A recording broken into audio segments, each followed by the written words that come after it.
a prophetic warning from the 30th of October in 2019 called The Razor's Edge.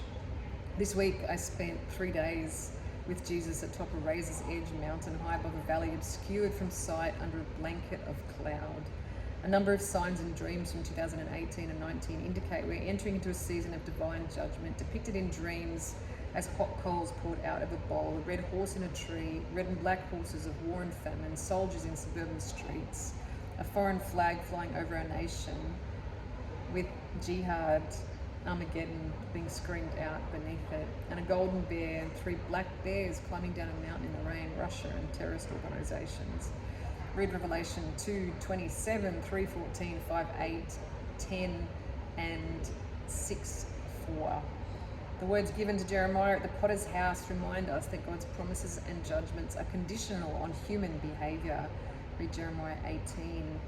God's warnings of impending doom are designed for our good, to protect and restore us when we have fallen from grace and wandered from his ways. His unchanging nature, kindness, patience, and love are expressed in Jesus' desire that all should be restored to right relationship with him.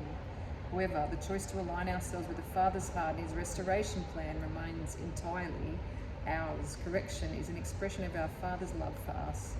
It is evidence of our appointment as true sons and daughters of God.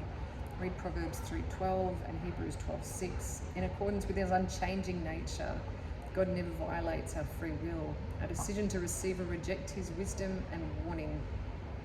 This is another prophetic warning from 30th October in 2019, the Valley of Decision, Joel 3:4. The following word concerns a present spirit of idolatry and spiritual complacency in Australia. These signs were depicted in a dream of vision, rising shadow puppet called Antiboga over a naked mother and her children standing in a Sydney park, and a foreign enemy coalition flag flying over suburban Sydney, Australia, with Sudanese men shouting out Armageddon. Regarding these visions, Jesus said, "The fate of nations hangs in the balance. You see the valley below is hidden from sight because their fate is not yet decided. I am the potter, you are my created ones. You are like clay. I created Adam by my word, and I can destroy the sons of Adam by my word. Your destiny is in my hands. In the same way I spoke to Jeremiah at the potter's house, I speak to you." Read Jeremiah 18, 7-10 and 19.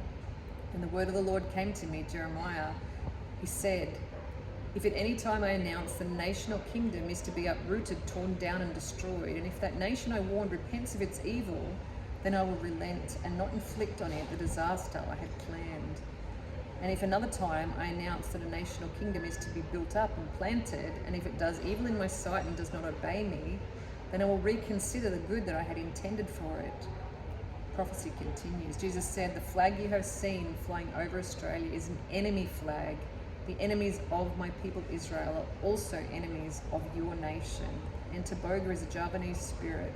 He is the world serpent, whose name means endless food, endless wealth. This elusive dark spirit is rising over your city. To those who have put their trust in material prosperity and elevated the love of man-made things above me and over the love of others, you are vulnerable, naked, and shamefully exposed. Read Revelation 16:15. This warning comes with a word from the land of Ethiopia, from the Lord, whose eyes burn like fire, Aithiops. He says, "Sabbathi, Adeku mani." In Aramaic, this means "for your sake." Read Revelation 3:14-22. You say, "I am rich, I have grown wealthy and need nothing," but you do not realize that you are wretched, pitifully poor, blind, naked, and shamefully exposed. Not alert, not watching the signs of the times, and not ready for my return. I counsel you to buy from me gold refined in the fire, so that you may become rich, white garments, so that you may be clothed, and your shameful nakedness not exposed, and salve to anoint your eyes, so that you may see. Those I love I rebuke and discipline, therefore be earnest and repent.